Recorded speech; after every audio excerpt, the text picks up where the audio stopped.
Bora começar? O professor já está aí, agora eu vou chamar o professor. Professor do céu, como que eu faço mesmo isso? Quer te chamar? Eu já fiz uma live, só que eu esqueci. Onde que eu aperto aqui mesmo para te chamar? Fala aí, oi, Ninha. Gente, eu esqueci como é que faz para chamar a pessoa. Dá para alguém falar aí comigo?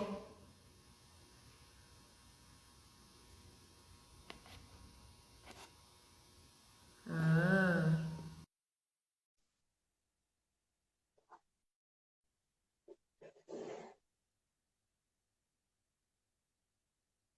E aí, deu certo?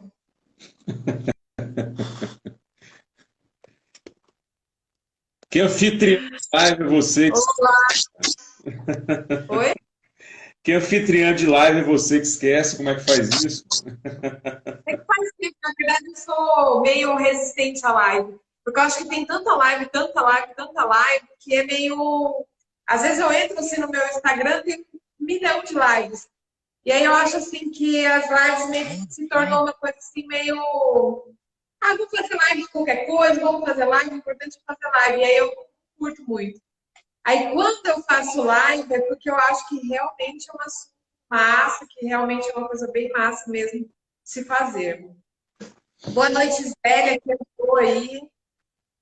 E a última live que eu fiz, para você ter uma noção, foi com o médico, o doutor Lucas Matos, lá de Minas Gerais. Ele tem mais ou menos, ele segue a linha daquele doutor Laí Ribeiro. Uhum. E eu acho muito interessante, porque eu sigo isso na minha vida e achei super válido a live. E agora você, meu amor, um Que bom. assunto super assunto aí, falar sobre psicanálise numa época em que nós estamos assim praticamente à beira da loucura, não? Ou na iminência de, né? Eu acho que as pessoas estão muito, infelizmente, muito assim, como que eu diria assim, muito no limite das coisas, né? Muitas incertezas, a gente não tem certeza de nada. Aí cada hora existem teorias da conspiração, cada hora acontece uma coisa, o mundo está mudando de uma forma extremamente acelerada. Isso para a gente entender o processo é complicado. Ainda bem que nós temos aí psicólogos, psicanalistas para nos trazer à luz aí algumas situações. Então, boa noite a todos que estão aí participando da live. E eu quero iniciar essa live aqui já colocando o dedo na ferida e fazendo uma pergunta, já que o nosso tema é selfie. Como é que é selfie? Esqueci aqui. Selfie, Fala pra mim. selfie, imagem e análise estética. Selfie, imagem e análise estética. Pois é. Estamos na era digital. Eu estou estudando sobre marketing digital, estou fazendo uma mentoria sobre marketing digital. E o que é falado, isso já é fato, isso já é claro, já está claro para a maior parte das pessoas. E para quem ainda não está claro, vai ficar cada vez mais claro, é que marketing digital é uma realidade e nós cada vez mais estaremos nas ondas da internet. Aí isso não tem para onde correr. As empresas que não entrarem de cabeça aí no marketing digital, não entender o que está acontecendo, vai ficar fora, entendeu? Porque cada vez mais as coisas vão acontecer na internet e as coisas acontecendo na internet, automaticamente, esse lance da imagem é assim algo que vai vir muito forte. Então, se a gente já lida com a imagem, assim, né? A gente já tem muito essa coisa da imagem.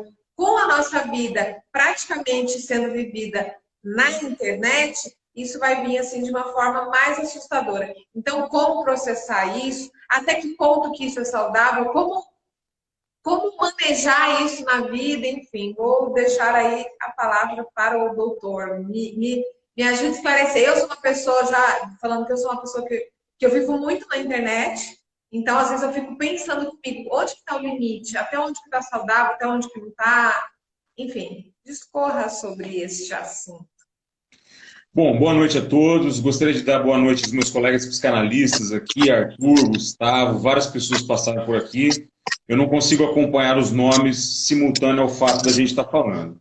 Ana, obrigado pelo convite. Eu acho que falar sobre imagem numa época do imaginário como nós estamos, do imaginário coletivo, tal como nós estamos, é fundamental, não é? É importante que a gente entenda que a persona que a gente representa não não simboliza de forma fidedigna, de forma legítima, de forma adequada, não é? Aos nossos traços de personalidade. Como você falou, a internet é um palco, né? A internet ela representa o que o teatro grego representou com as suas máscaras, né, que eram chamados de persona, por isso a palavra personalidade.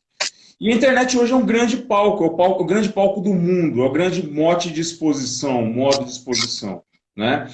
E evidentemente, Só que com a diferença que hoje todo mundo está nesse palco, né? Tá todo mundo no palco. Antes não. Antes o palco era exatamente, reservado para algumas pessoas.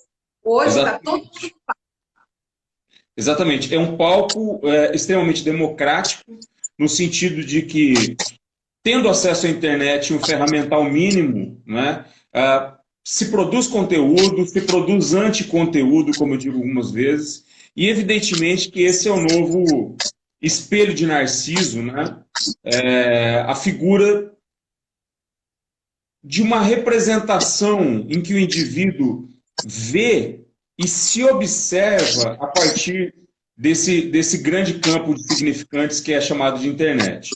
Né? Então, a questão da imagem, por exemplo, está associada diretamente. Vocês estão me ouvindo bem? Está com uma falhazinha no áudio aí? Tá tudo ok por aqui. Tudo ok? Ah, então tá. Aqui talvez para mim esteja com um retorno um pouquinho ruim. Mas a internet hoje, ela é a representação justamente de uma nova forma, de um novo formato, né, de observatório social. Né? Os julgamentos são feitos com base na internet, por exemplo, as questões de ordem estética são feitas com base na internet, né? A observação, né, dos recortes de notícias são feitos com base na internet, as chamadas de notícia elas são produzidas por esse evento chamado internet. E a questão da imagem, Ana, aparece, a questão do marketing e da imagem aparecem ligadas justamente nesse grande ambiente, nesse grande palco, né, que nós chamamos de mundo virtual. Eu acho que a grande questão a se pensar hoje é qual seria a limitação, qual seria ali digamos, qual seria o campo de visão hoje que o indivíduo tem para consigo, tendo em vista que o primeiro reflexo que ele tem não é o dele no espelho mais, mas evidentemente do dele numa selfie, né? Do dele no Instagram, do dele nas redes sociais de modo geral. Eu acho que é importante a gente parar para pensar nisso, né? Qual é o nosso papel e como nós estamos enfrentando essa referência da imagem, essa referência do imagético no nosso campo da angústia, por exemplo. Né? Nós sabemos hoje, só para citar um exemplo, eu já vou te passar a palavra de volta, nós sabemos que hoje, por exemplo, várias patologias modernas têm como origem, né, digamos, uma distorção de imagem que o indivíduo tem de si próprio, né, a partir dos referenciais que ele encontra na internet. Por Porque exemplo, na internet padrões de beleza. Por exemplo. todo mundo bonito. Não entendi, desculpa. Porque na internet está todo mundo lindo, todo mundo arrumado, na sua melhor versão. E a vida real não é isso. A internet hoje ela é aquele antigo álbum de fotos, ou os slides de viagem, né, em que se esperava algum parente incauto chegar em casa e se ficava 2 ou 3 horas mostrando aquilo para ele. Hoje, nós fazemos isso em tempo real. Né? Então, digamos assim, esse quadro comparativo, ele se tornou extremamente acessível. Né? Hoje o indivíduo abre o Instagram, por exemplo, e já começa automaticamente, a partir dali, a traçar eixos de comparação da vida que ele tem com a vida que ele supõe que o outro tenha. Né? Porque é claro isso. Como meio de divulgação, como meio de propagação, como meio, digamos, de ostentação de imagem, ostentação não no sentido vulgar, ostentar no sentido de demonstrar. a imagem, evidentemente que os flashes ali, as selfies ali, elas vão estar retratando aquilo que de melhor há, né? Por exemplo, você é fotógrafo. Até o advento da popularização de câmeras digitais, né? As fotos tiradas em uma festa ou num evento social qualquer, boas ou ruins, elas eram aquelas. Né? Hoje descobre-se novos ângulos, descobre-se a questão da luz, ring lights, melhores câmeras, né? E, enfim, isso produz um novo quadro de referência da imagem e, sobretudo, da estética, não é? Porque os padrões de beleza também são impostos nesse ambiente.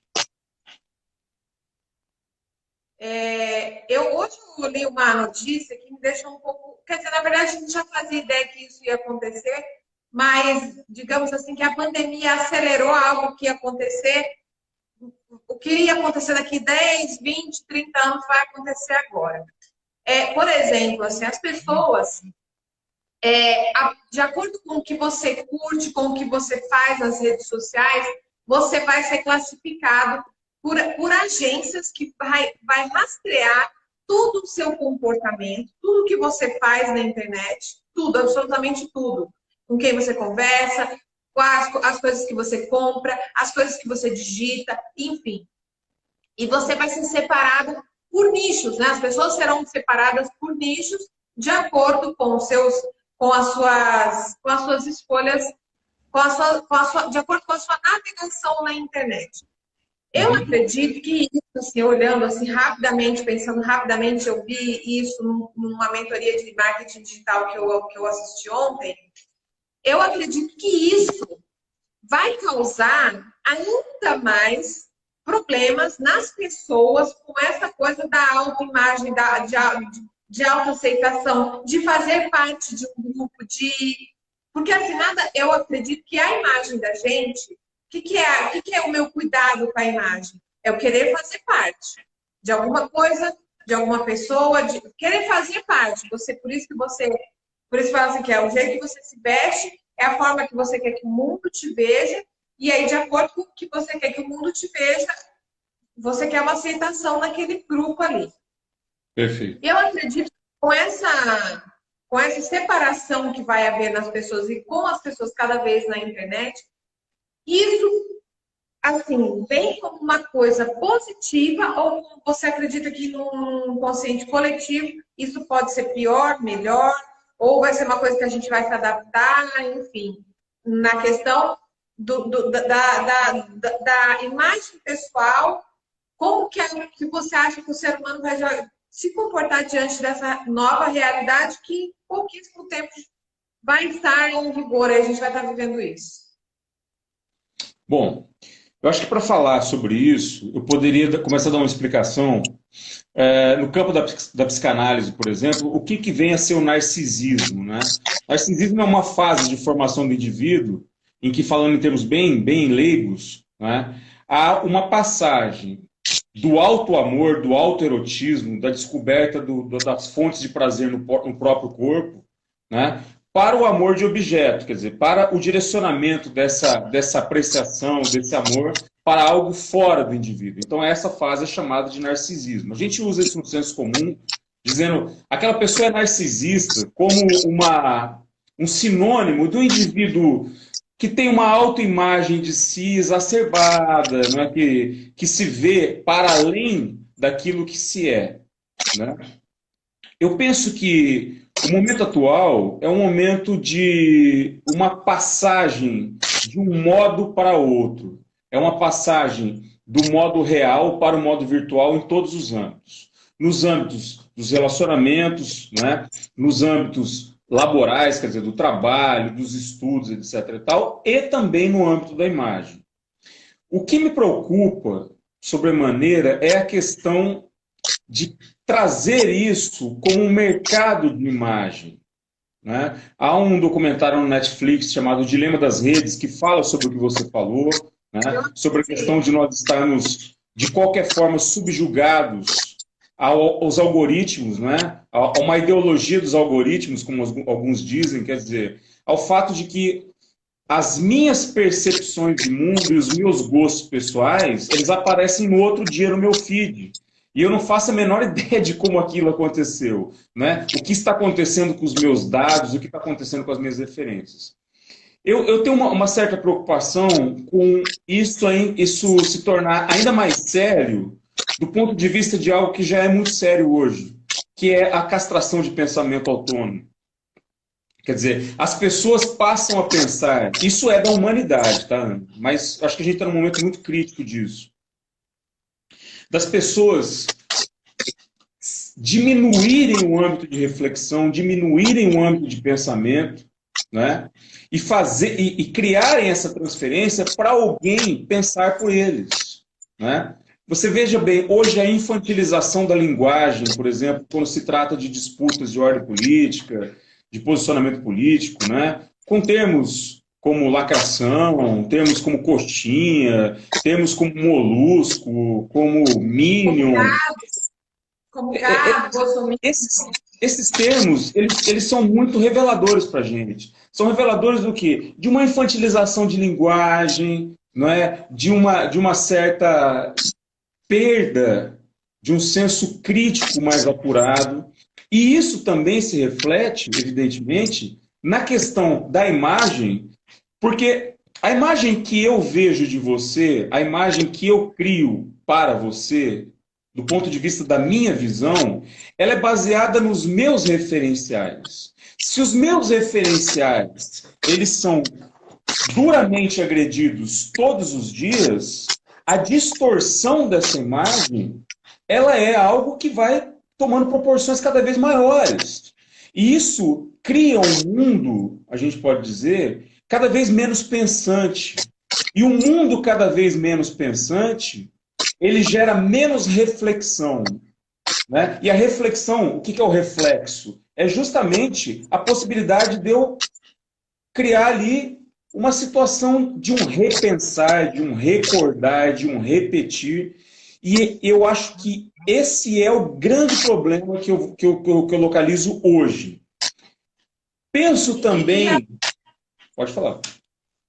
Não, pode falar. Não, porque até está acontecendo um movimento aí que me deixou estarrecida, mas ao mesmo tempo eu acho que, depois pensando mais claramente, é um reflexo total de tudo isso que a gente está conversando aqui, que a gente está falando, que é aquela coisa das crianças, dos adolescentes. Tem um movimento agora no TikTok, acho, sei lá, começou acho que no TikTok, em que os jovens, os adolescentes, eles estão usando chupeta, fralda, eles estão tendo uma regressão, falando do dadá, falando igual criança, entendeu? Eu acredito que isso já é um dos reflexos de como a necessidade das pessoas de terem aquela aceitação, de se tornarem atraentes, porque isso eu acredito que é uma necessidade muito grande de se tornar atraente na rede social. E aí você entra numa coisa que aí, quando você vê, você já tem um amiguinho fazendo, outro amiguinho fazendo, e você vê que é assim, uma loucura coletiva, porque na verdade é uma loucura coletiva que, inclusive, acredito eu, que está fomentando aí também a pedofilia. Porque o que deve estar de pedófilo feliz da vida vendo esses adolescentes usando chupetinha, e você, querendo ou não, se você vê alguns vídeos de algumas meninas, tem uma sensualização ali. Entendeu? Então, eu acho que isso é um típico, uma das coisas, dos reflexos do que você está falando aí, do que você acabou de falar. Que essa coisa de você não precisar falar, pensar, você só está repetindo um padrão que está dando certo, que está tendo muitas curtidas, né? Que na verdade, essa coisa da imagem, dessa necessidade da imagem na internet, é isso. E eu acho que mostra bem o que você acabou de falar.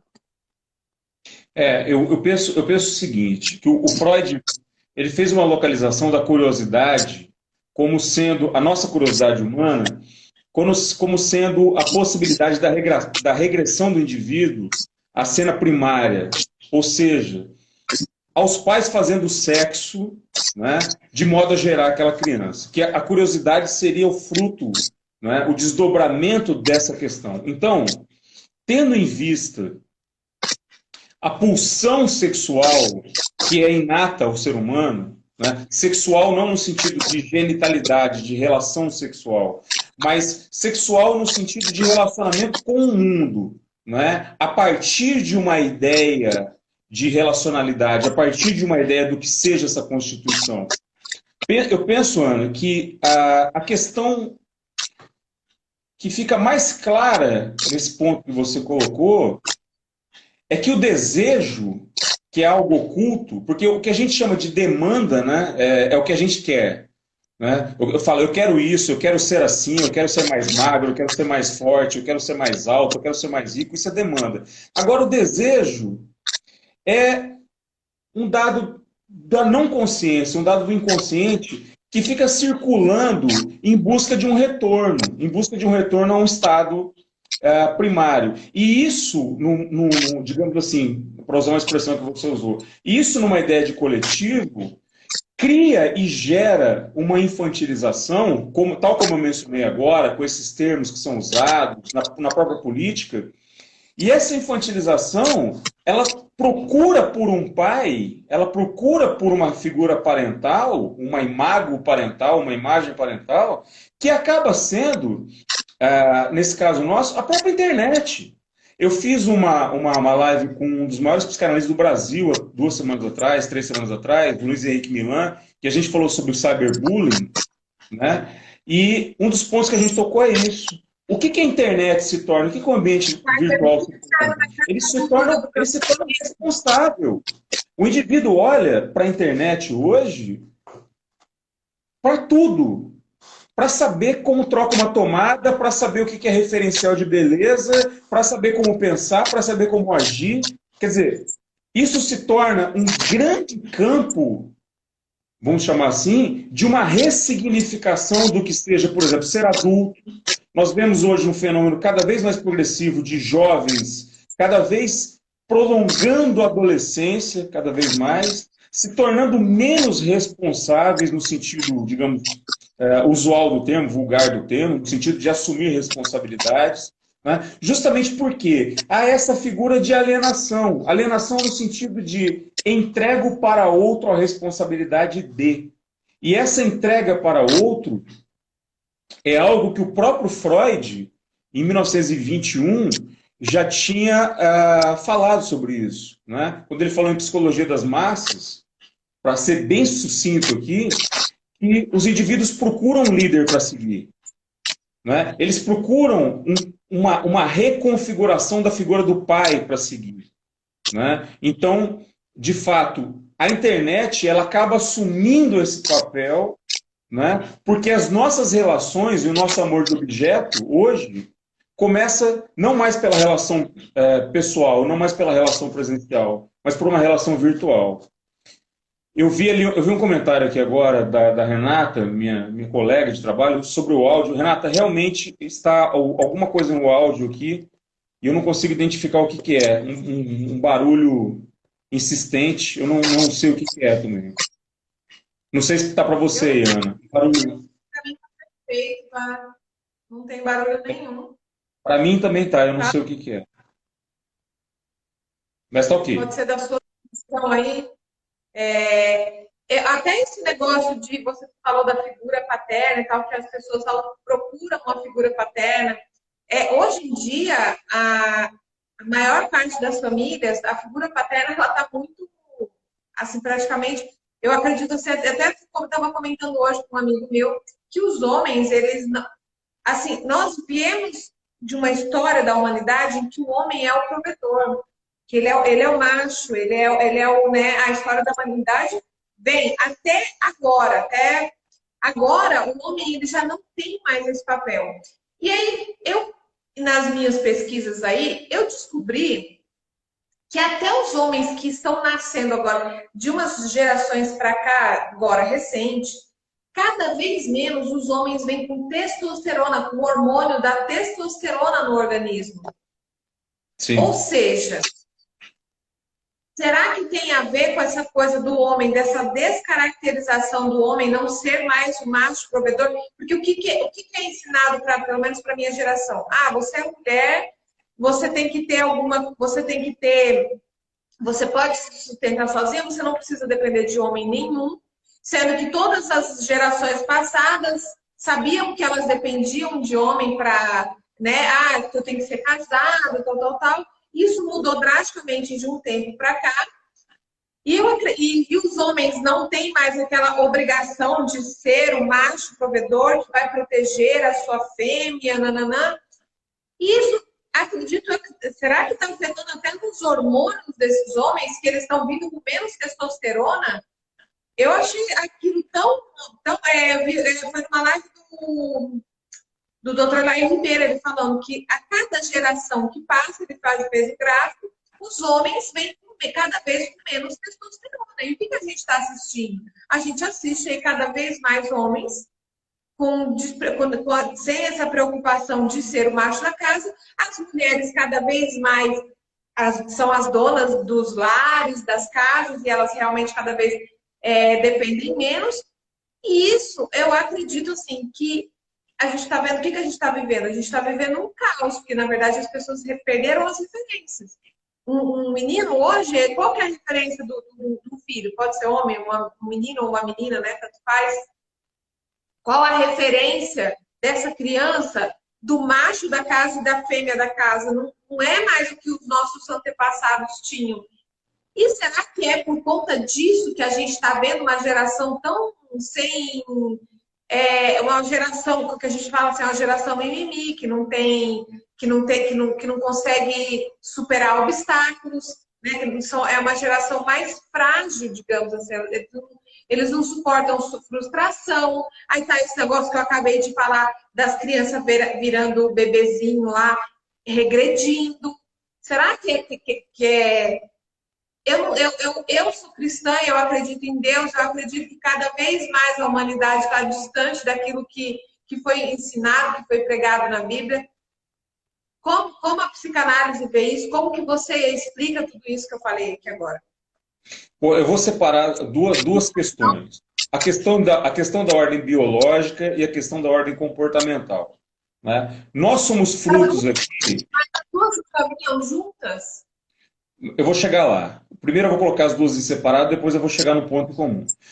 Nós chegamos até aqui, como espécie, em razão de questões de ordem adaptativa ao ambiente. Né? A nossa postura, inclusive tem um trabalho muito interessante que influenciou bastante o Freud sobre isso, né? Trabalhos na ordem da etologia, quer dizer, estudo do comportamento animal, e a gente chega aqui a uma série de conclusões que mostram, primeiro, que a configuração biológica nossa, né, ela foi sendo moldada, ela vem sendo moldada, ela é moldada de acordo com a nossa adaptação ao ambiente. Né? Então isso vem como efeito, até o Flávio colocou ali, isso vem como efeito, né? Efeito progressivo, porque quando a gente fala hoje de contagem de testosterona, quando a gente fala de análise hormonal, é muito difícil a gente fazer uma avaliação precisa disso há mais de 100 anos atrás, ou de 80 anos atrás, simplesmente porque esses conceitos não existiam elementos, né, digamos, de aferição dessas questões de ordem positiva. Então a gente vê algo que é decorrente de uma adaptação ambiental. Quer dizer, a nossa biologia vai se adaptando a isso. Com isso, essa relação aí eu entro no ponto que você quer. A gente pode dizer que essa relação é uma relação de dialética. O que isso significa? Uma relação em que eu tenho um ponto, depois eu tenho o contraponto daquilo, e depois eu tenho o resultado daquilo que vira outro ponto, outro contraponto. Então, uma relação de diálogo, uma relação dialógica. Penso eu que as questões de ordem comportamentais hoje, elas são o reflexo primeiro, das questões de ordem de função. O que significa isso? Função paterna, função materna. Não necessariamente desenvolvidas pelo pai biológico ou pela mãe biológica, ou por um padrasto e uma madrasta, e assim por diante. Eu penso que essa coincidência, né, essa incidência ao mesmo tempo entre as questões de ordem biológica e comportamental, a gente percebe isso porque a gente tem instrumentos hoje e uma visão hoje para entender esse fenômeno. Agora, o que eu vejo no dia a dia é que as funções maternas e paternas, tais como a gente conheceu, nós temos aí mais ou menos a mesma faixa de idade, né? E no ambiente que nós conhecemos e nas questões de ordem social que a gente se defrontou com isso, elas vêm sendo modificadas de um modo mais acelerado do que seriam justamente em face das questões de internet e da possibilidade de propagação de informações. Quer dizer, nós temos uma geração de pais extremamente culpados por perseguirem um determinado ideal de ego, ideal de eu que foi colocado para eles nas gerações anteriores, na minha, por exemplo. E, por outro lado, isso gera uma culpa e essa culpa gera uma certa negligência, não é? Nos moldes tais quais nós o pensamos de educação, de criação, etc. e tal. Então, isso abre um espaço para que o comportamento geracional seja diferente do outro comportamento geracional. Né? Então, e isso vai sempre causar estranheza nas gerações posteriores. Eu não estou dizendo com isso, e a psicanálise não faz uma avaliação de se o mundo está melhorando ou se está piorando. Eu estou colocando aqui uma avaliação sociológica. E do ponto de vista de uma avaliação sociológica, as funções estão confusas. Você entende? As funções estão muito confusas. A psicanálise ela não faz esse tipo de avaliação. Ah, isso é certo, isso é errado. Ela só analisa e dá o seu ou não. A psicanálise, ela se baseia, a psicanálise clínica, tá? A psicanálise no consultório, ela se baseia num método chamado associação livre, né? Em que a pessoa vai expondo de modo espontâneo a sua construção verbal, né? A sua fala, e isso é interpretado pelo analista. Agora, a gente pode pensar na psicanálise como um instrumento de avaliação social, como um instrumento de avaliação pública, tá? Tal como nós estamos fazendo aqui. E a psicanálise, ela trabalha dentro de um aspecto que a gente pode colocar como neutralidade, observando os fatos, tá? E quer dizer, nós estamos mais na qualidade aqui de observadores e pessoas que criam relatos de um determinado recorte, que é o recorte nosso, do contemporâneo, da nossa época, né? Para que, nessa posição, as pessoas criem as suas próprias ideias e as suas próprias versões disso, né? Porque, justamente, a questão crítica da psicanálise não alimenta a questão do juízo que ela faça sobre algo no sentido de isso é bom ou isso é ruim, tá? E você falou aí anteriormente que nós estamos sem saber, sem papéis definidos, né? E você acredita que tudo isso que está acontecendo, até com os nossos jovens e com a nossa forma de se relacionar, é por conta disso, de nós não termos papéis definidos? Teve um rapaz aqui que o pessoal está falando um monte de coisa difícil, né? Ficar vendo o que vocês estão falando. Mas assim, ele escreveu aqui que o ser humano ele precisa fazer parte de uma tribo, que era o que a gente estava falando no início. Nós temos papéis constituídos na sociedade, tipo assim, né? Antes nós tínhamos, né? Hoje está meio bagunçado esse negócio. Como você falou, que a gente não tem um modelo definido e aí acaba que as pessoas ficam confusas. Porque antes tinha o pai, a mãe, o filho, e aqueles casamentos duravam uma vida inteira. Hoje em dia, eu falo que nós temos homens que não fazem mais o papel do provedor, daquele que vai cuidar da família. As mulheres fazem muito mais esse papel do que os homens hoje. E por conta de toda essa desestruturalização, eu falo assim, né? Por eu acreditar em Deus, eu ser uma pessoa que eu acredito na Bíblia, em muitas coisas que está lá e tal, por eu ler, não posso falar muito da Bíblia porque eu não sou uma grande conhecedora da Bíblia, né? Então eu nem vou falar sobre isso. Mas assim, pelo que eu leio, nós estamos a sociedade está cada vez mais se afastando daquilo ali. E se você analisar, por exemplo, Provérbios, tem lições ali que são... Você fala assim, religião é Deus, isso aqui, mas assim, são muito práticas. Se você coloca em prática aquelas dicas, porque o Provérbios é tipo umas dicas, né? São frases e tal. Se você coloca aquilo ali em prática, aquilo ali dá muito certo. vida. Aquilo ali é um manual de sobrevivência. Até teve um rapaz aí que falou assim, que quem não se adapta ao meio não sobrevive. E nós estamos cada vez mais distante pro que nós fomos criados, mais distante desses ensinamentos que estão lá e que são maravilhosos, pelo menos para mim eu vejo que tem muita coerência naqueles ensinamentos, e quando você coloca em prática o negócio dá certo.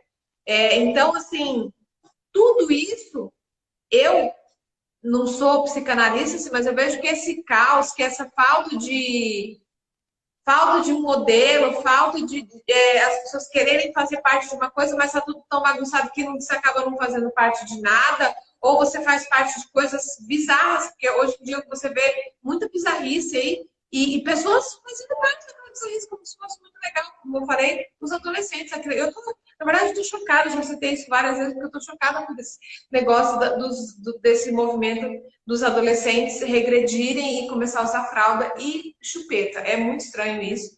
Enfim, e eu acredito que, assim, eu como uma leiga que estou analisando toda a situação, eu acredito que na verdade é isso, é a falta dos papéis, né?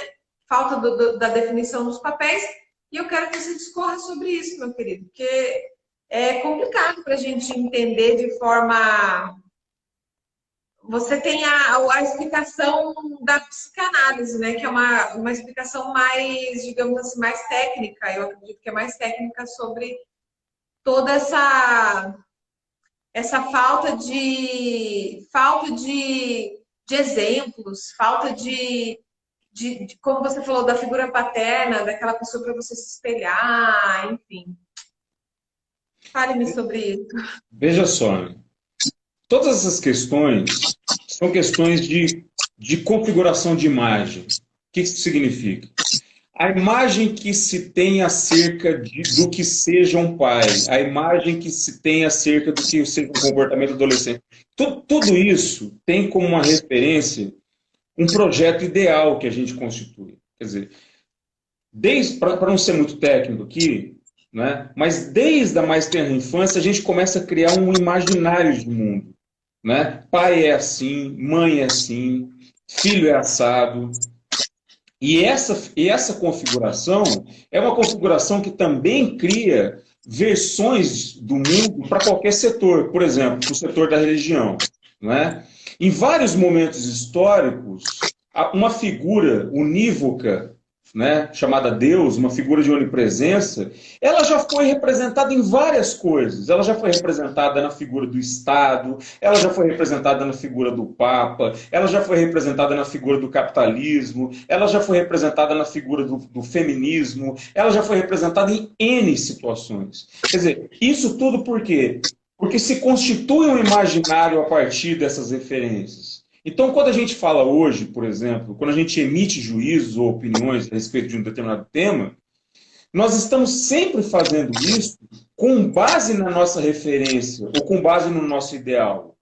Né? Existe dentro da formação do eu, do ego, do eu, né, dois pontos que são importantíssimos, que é o ideal do eu e o eu ideal, né? Para ser bem pouco técnico aqui, a forma como eu me vejo idealmente, no meu melhor, digamos assim, no meu melhor momento e na minha melhor forma, e a forma como os outros, como eu vejo como os outros me veem, né? E isso também é determinado pela época, isso também é determinado pelo tempo.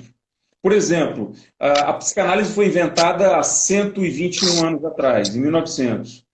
O grande problema de 1900 a 1940, por exemplo, para a psicanálise, eram os histéricos, era a histeria.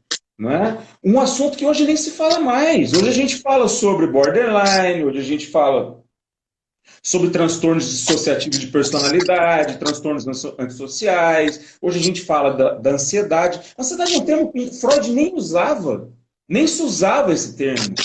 Né? A coisa mais análoga que existia à ansiedade, se eu posso dizer isso, era angústia para Freud.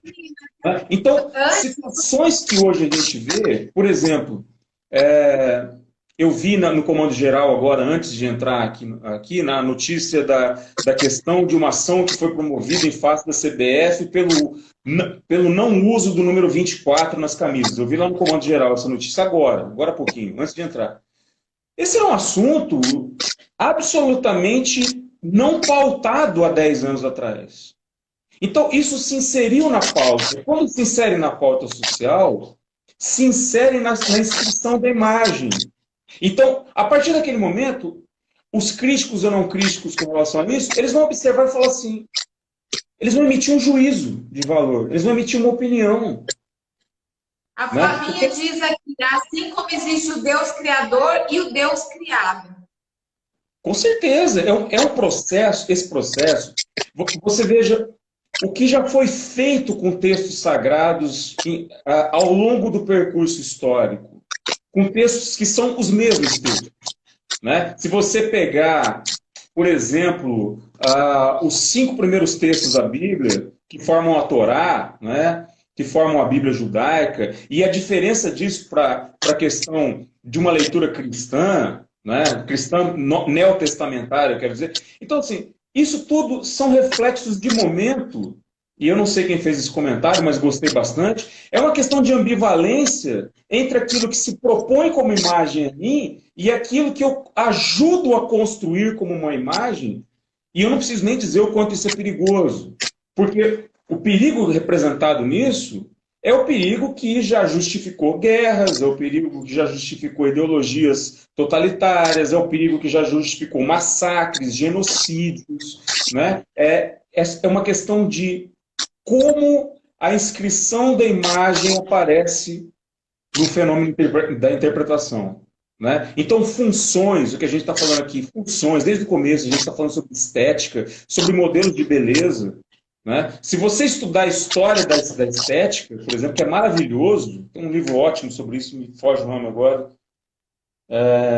mas os modelos de corpos, tais como já foram colocados, as mulheres de Rubens, que eram gordas, depois a fase do que era escondido, do que podia aparecer, a sensualidade que estava nesses detalhes. Então, isso já passou e passará eternamente, né? Até o fim do imaginário que representa o fim da humanidade, isso passará por condensações, que são misturas, passará por deslocamentos, passará por pontos de vista diferentes que representam uma identificação de época. Agora, é importante dizer uma coisa, Ana. Toda identificação de época representa um dissenso, representa um conflito de ideias.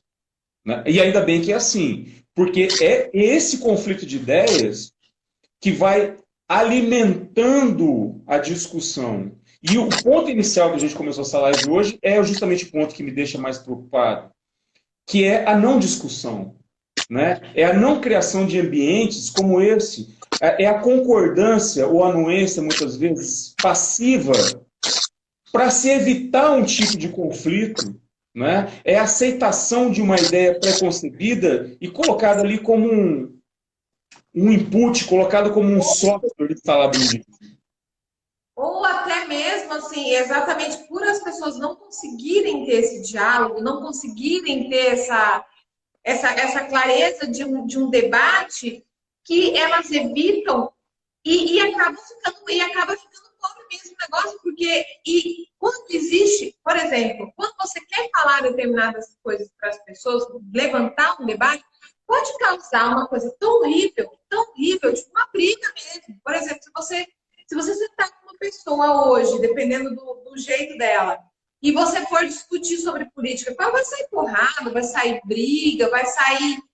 E talvez seja também por isso que as pessoas, né? Mas essa coisa da agressividade nos diálogos é exatamente pela pobreza de argumento, de não se conseguir mais um diálogo, de diálogo sobre coisas, mesmo porque também com o passar dos anos também, eu acredito que a cultura das pessoas também ficou mais pobre. Talvez seja por isso que o diálogo também, você expor suas ideias, como você citou, a cultura do cancelamento, né? Que é essa coisa de de você fazer alguma coisa na internet que agride, né, algum grupo, mesmo que esse grupo não seja tão grande, que sejam as grandes minorias, né, que tem as grandes minorias, eles acabam com você, ou seja, não tem um diálogo, é um linchamento público, um linchamento virtual, por não conseguir dialogar.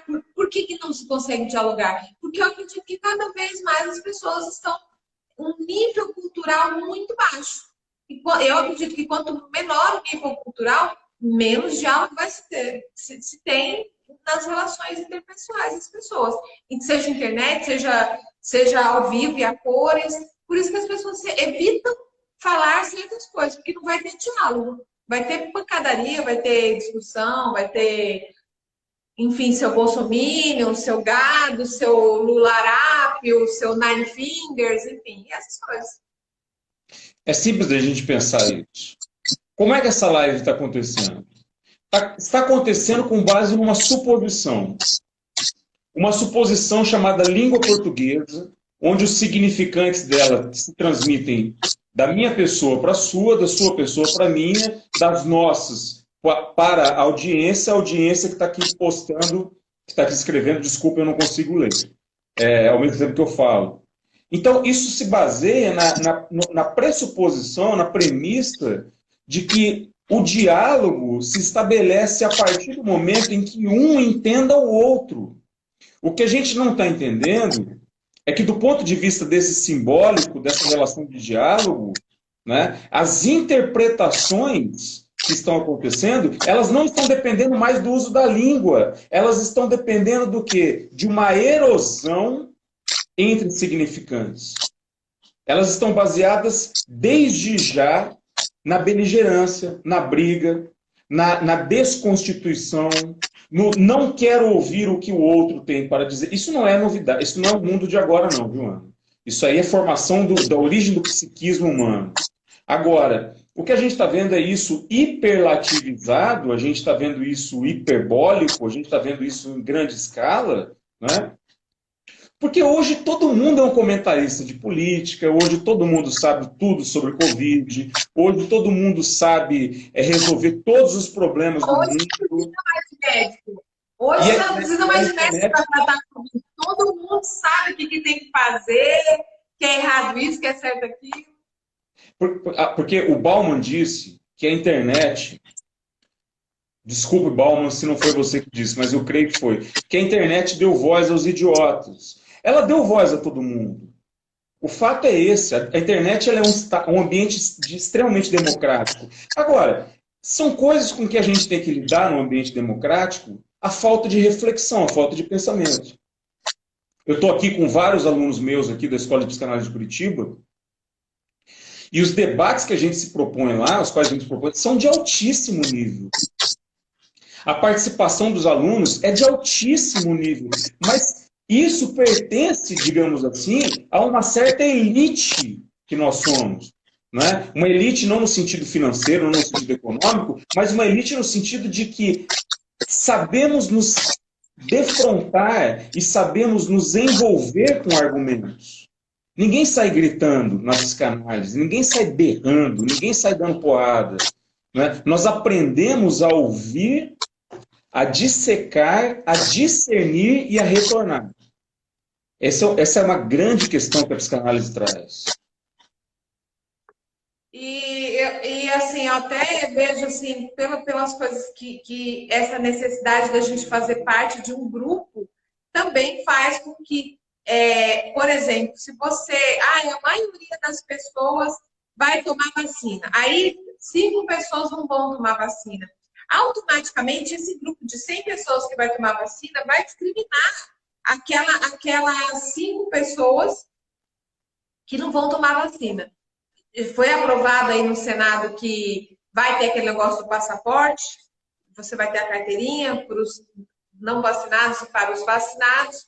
Ou seja, essa coisa de fazer parte de um grupo cada vez mais forte, só que cada vez de uma forma que vai tolher mais as pessoas. As pessoas serão tolhidas na lei. Eu falei o exemplo da vacina, mas isso vai até por as pessoas serem rastreadas, todo o comportamento delas na internet vai ser rastreado, isso vai gerar, sim, eu acredito que vai gerar cada vez mais situações como essa que você cita, de não diálogo, não vai ter diálogo. Vai chegar um momento que ou você faz parte daquilo, ou você está fora, ou você vai sofrer discriminação. Ou seja, e aí entra aquela coisa de você falar que cada vez mais as pessoas não vão pensar por si próprias. Porque pensar por si próprio vai se tornar extremamente perigoso. A partir do momento que você fizer uma escolha, tiver um comportamento que não faça parte daquele grupo que será a maioria, você vai ser rechaçado, você vai ser cancelado, você vai ser. É o que eu vejo no futuro. Eu me preocupo com qualquer aspiração totalitária. Estamos caminhando para isso, eu acredito nisso. Antes da Segunda Guerra Mundial, Freud morreu em 39. Quando Hitler assumiu o poder em 33, entre 33 e 39, né, tem uma cena emblemática deles fazendo uma fogueira e jogando os livros de Freud, entre outras pessoas, na fogueira. E Freud disse: ainda bem, porque se fosse há 200 anos atrás, quem estaria sendo jogado lá seria eu, e não os meus livros. Mas aquilo dá um recorte para mim interessante. Para que nós temos uma sensação de que o mundo sempre está.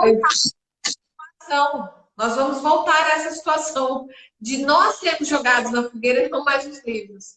Não, mas aí que tá. A gente tem a sensação de que o mundo está sempre evoluindo, como se as instituições se tornassem cada vez mais sólidas, as pessoas se tornassem cada vez mais conscientes, que a experiência do nazismo, por exemplo, produzisse uma nova consciência mundial e que isso alterasse também o comportamento público. Só que nós somos filhos do inconsciente, frutos do inconsciente e, de certa forma, servos do inconsciente. E por isso, por essa questão, que eu consigo entender cada vez mais a progressão cronológica do mundo, mas não a evolução no sentido de estamos nos tornando melhores.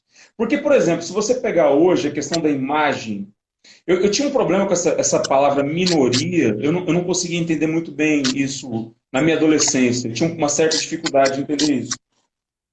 Eu percebi o seguinte, que quando os espaços são ocupados, independentemente de que posicionamento tem, quando os espaços são ocupados, para um espaço ser ocupado, eu tenho que empurrar o que estava antes. E quando eu empurro o que estava antes, eu empurro a hegemonia e o autoritarismo desse e coloco o meu, achando que o meu está certo. E isso ciclicamente. Então eu nem coloco a questão do ponto de vista do que eu penso politicamente a respeito de X ou Y.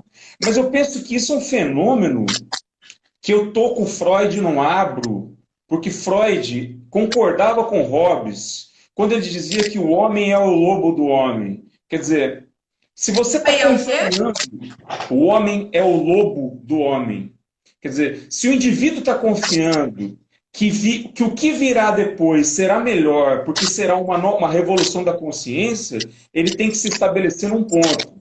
Nós somos seres afundados no inconsciente. Todos nós. Então, ter uma expectativa de uma, abre aspas, melhora de mundo sustentada nessa figura imagética é bobagem. É perda de tempo. O que a gente tem que fazer, o nosso papel aqui, é criar e restabelecer o diálogo. O diálogo que eu estou falando, não o diálogo passivo, não o diálogo flácido, não o diálogo sem argumento, mas o diálogo de fato, a abertura das proposições e a observação das diferenças. E a gente não está fazendo isso. O que a gente está fazendo é gritando de um lado e gritando de outro. Sim. Né? E com os gritos, ninguém se ouve. E quando ninguém se ouve, qualquer tentativa de engenharia social cai por água abaixo.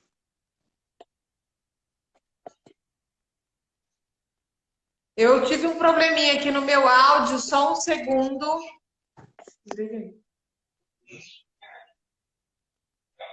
Desliga.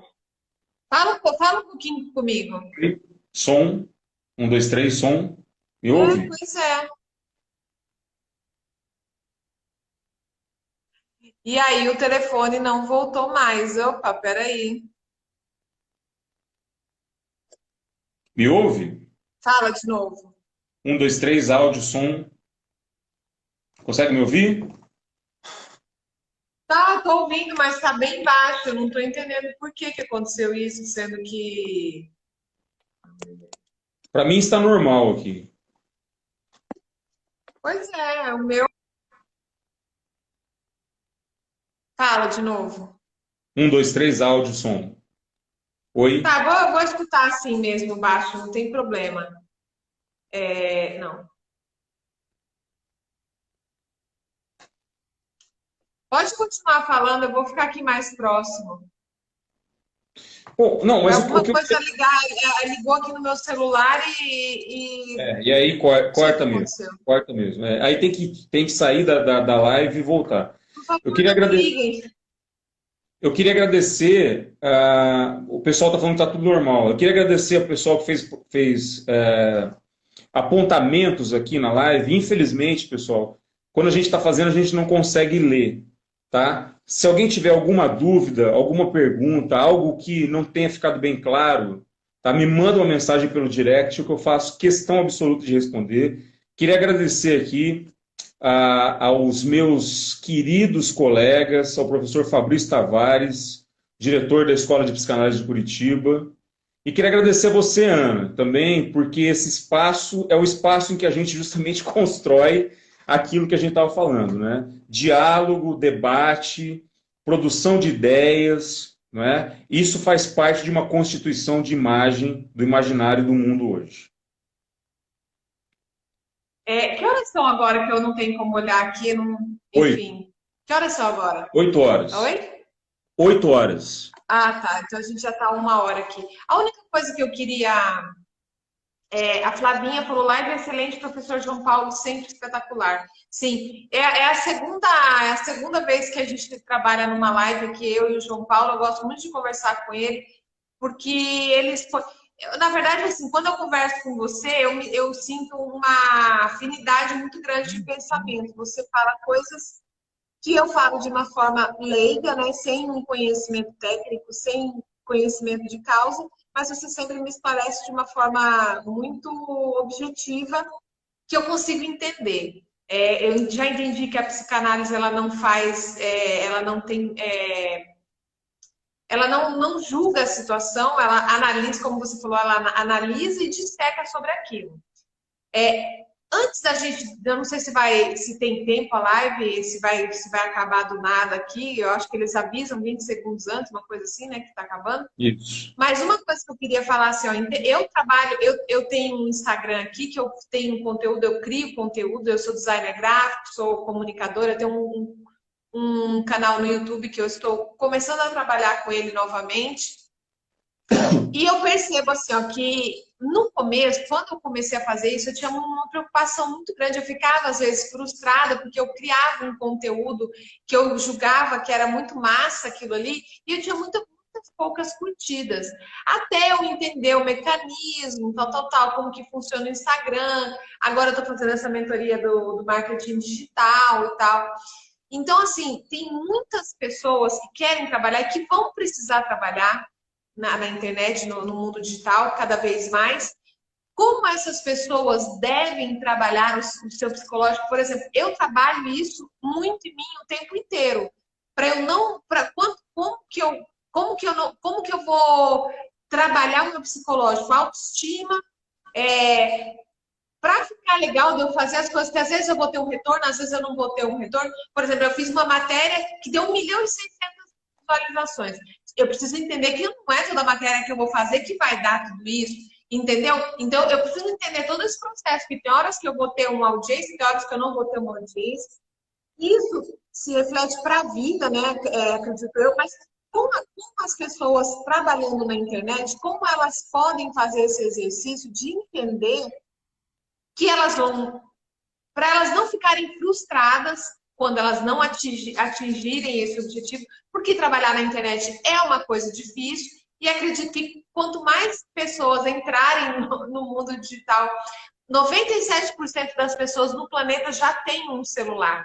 Ou seja, cada vez mais vai ter uma concorrência muito grande na internet. Então, isso acredito eu que cada vez vai se tornar uma coisa mais difícil. Mas como a gente construiu um ego, não sei se é o ego que eu falo assim, como construir uma armadura para eu conseguir entrar neste mundo e não querer me matar, por exemplo, como tem muitos jovens aí que já se mataram por conta de não ter curtida, porque não tem curtida, porque se espelha naquele que tem lá 1 milhão de curtidas e tal. Eu trabalho muito bem isso na minha cabeça, porque eu tenho um objetivo, eu sei o que eu quero, eu sei o que eu vou fazer, então não me frustra quando eu tenho muito ou quando eu tenho pouco, não faz diferença para mim. Eu continuo fazendo o meu conteúdo de forma constante e não faço o conteúdo pensando, eu vou fazer isso aqui porque eu vou ter tantos likes, eu vou fazer isso porque eu vou ter tantos likes.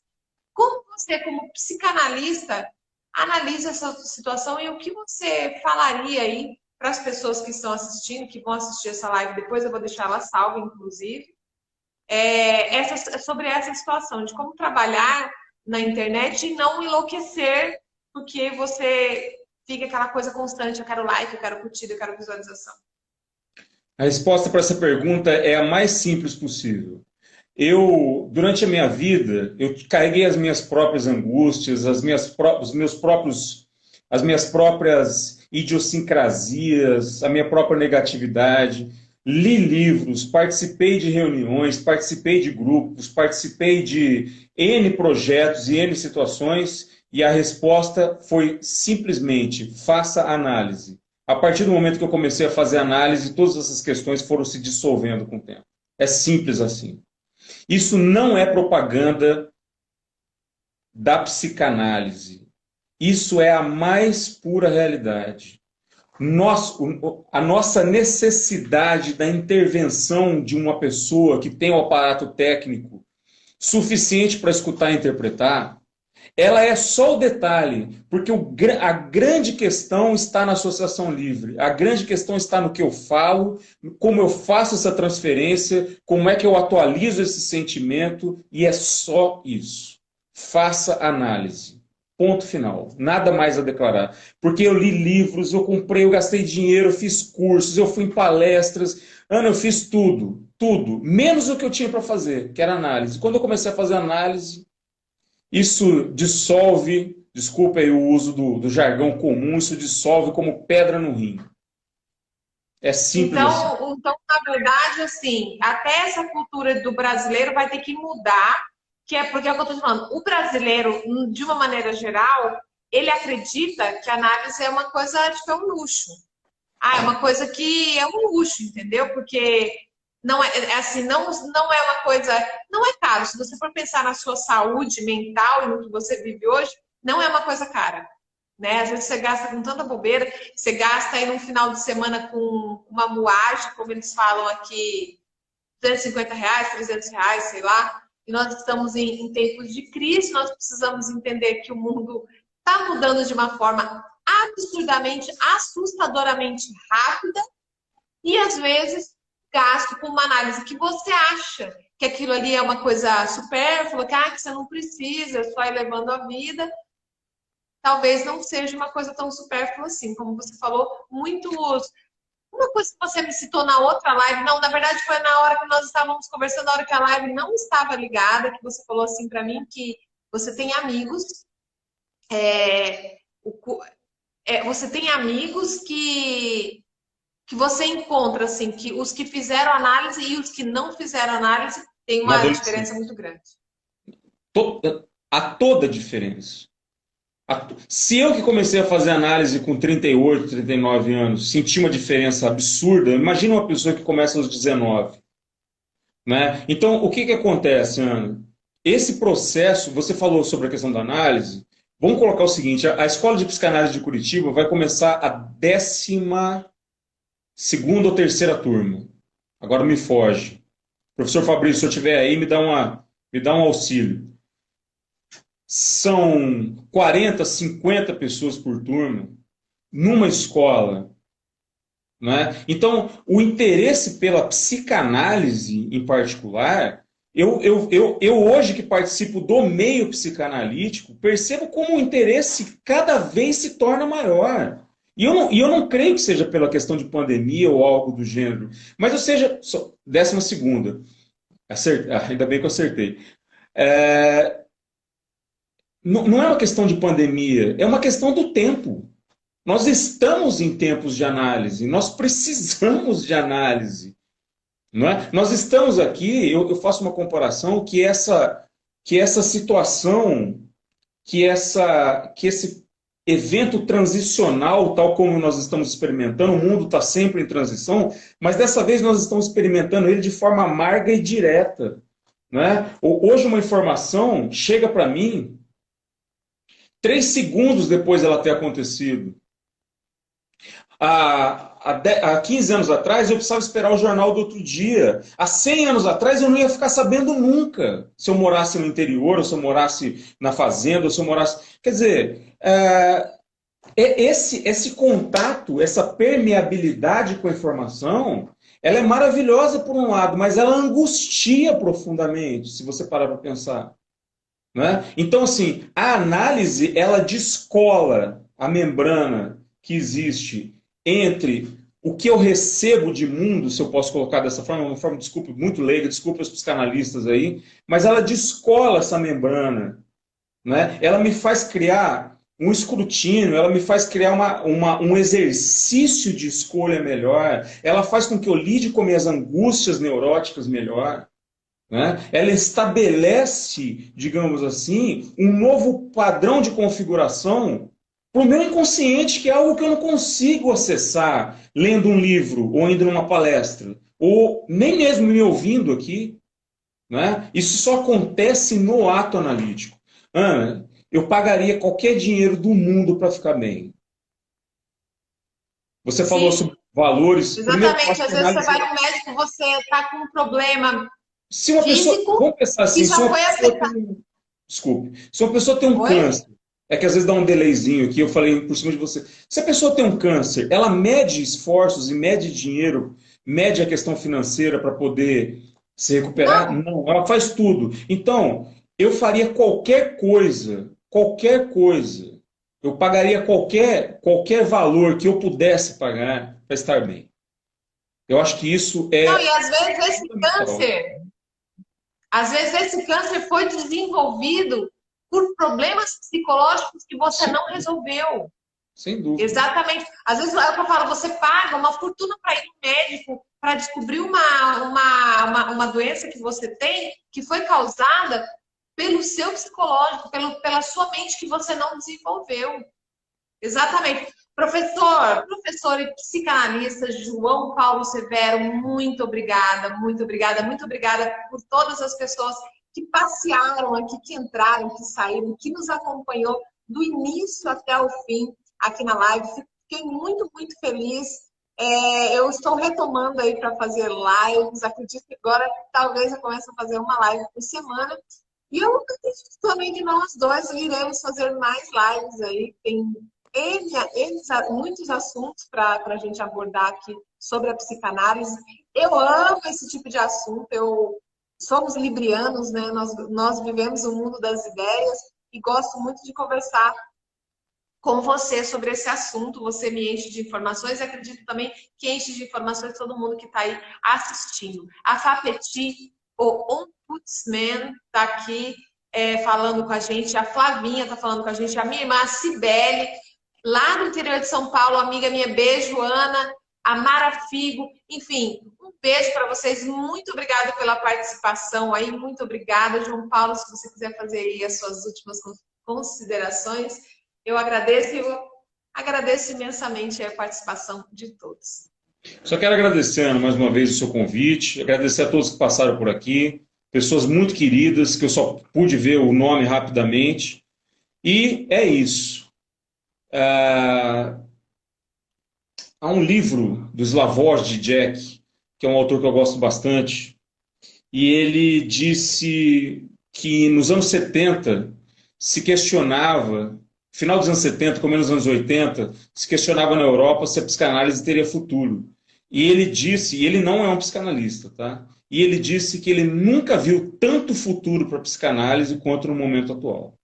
Queria agradecer a todos, e é isso aí. Pensem. Precisamos de muitos psicanalistas, Precisamos, com certeza, de bons psicanalistas, principalmente. né? Então, um Exatamente. beijo a todos. Vou desligar lá e vou deixar salvo aí no meu perfil, tá? O Bora com Ana Lúcia Lopes. Quem quiser me seguir aí, fica à vontade. Semana que vem tem mais. Um Obrigado. grande beijo, um Obrigado. grande abraço. Outro.